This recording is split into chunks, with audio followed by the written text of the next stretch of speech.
Hello, magandang araw ito. Magluluto ako ng dalawang sutanghon. Ayan, meron akong sutanghon dyan. Tapos, haluan ko lang dyan ng karne norte. Ayan, karne norte lang. Kasi wala tayong chicken. Para lang sa kanila. Ayan, tapos dalawang gulay na chopsoy. Pwede na sa kanila yan. Ako kahit saging-saging na lang muna. Kasi karne norte ang pinaghalo. Kaya sa kanila na lang muna. Ayan, gisa-gisa muna.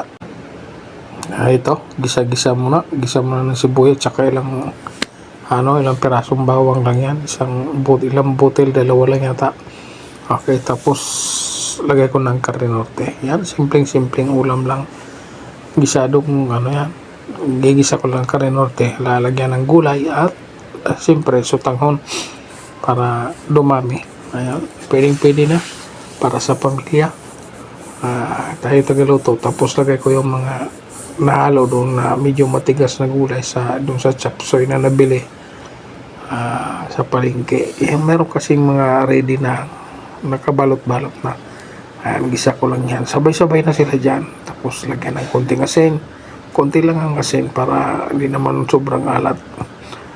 Ayan, tapos siyempre mamaya ko na ilagay ang paminta pino pag mapakuluan ko na ang gulay-gulay. Ayan, mamaya na. Ayan, lagyan ng konting tubig. Ayan, simpleng-simpleng ulam lang. Ayan lang ang lulutuin ko ngayon. Ayan lang yung pang-ulam namin. Lang, iraos lang ang isang kainan. Simpleng-simpleng ulam. Pero alam ko, marami tong gulay kaya medyo healthy rin to. Pero ako hindi ako kakain kasi corned beef ang halo. Medyo iwas-iwas ako dyan sa ganyang pagkain. Kaya ito, tagaluto na lang. Lagay ko na yung mga gulay-gulay. Repolyo yan. Ayan yung pandagdag, pamparami. Masarap din yan. Yun, lagay ko lang. Antayin ko lang siya maluto. Saka ko ilagay ang repolyo. Sutanghon pala. Sorry. Ayun. Pagkatapos niyan, pagkaluto ng repolyo, siyempre lalagay ko na ang sutanghon. Pero bago ang lahat, halo-haloin ko muna. Halo-haloin ko muna siya. Mamaya dagdagan ko ng konting sabaw. Lang to, simpleng ulam at invento na naman ni Bulsay. Ang mahalaga dyan, meron tayong mga ulam at gulay ang ulam natin. Kulong-kulo na siya. Maya sigurado yan. Saka ako nabudbura ng pamintang pino. Kasi medyo luto na ang gulay. Saka ko halo-haloin.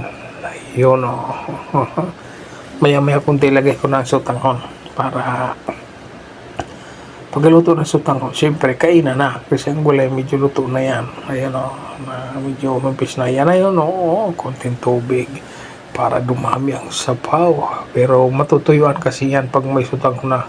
Pag lutong-luto ng sutanghon, matutuyuan yan. Ayan na yung sutanghon. Binabad ko siya sa tubig para mabilis at hindi niya masyadong masipsipang sabaw pag babad ang sutanghon. Ayan na siya. Halo-haloin lang. Simpleng ulam para may raos lang ang isang kainan. Napakasarap siguro niyan. Pero ako, hindi mo na ako makatikim. Hindi mo na ako makakain kasi corned beef man ang halo. Grabing iwas ko sa ganyan. Kaya ayun. Kung manok sana pwede. Kailangan ko lang sila lutuan para may ulam. Ako di bale. Pwedeng-pwede na sa akin ang saging-saging lang. Ayan o. Okay, nilagang egg. Pwede na sa akin. Kasi kakain ako sa ganyan Yun. Kunting-kunti na lang. Malapit nang maluto yan.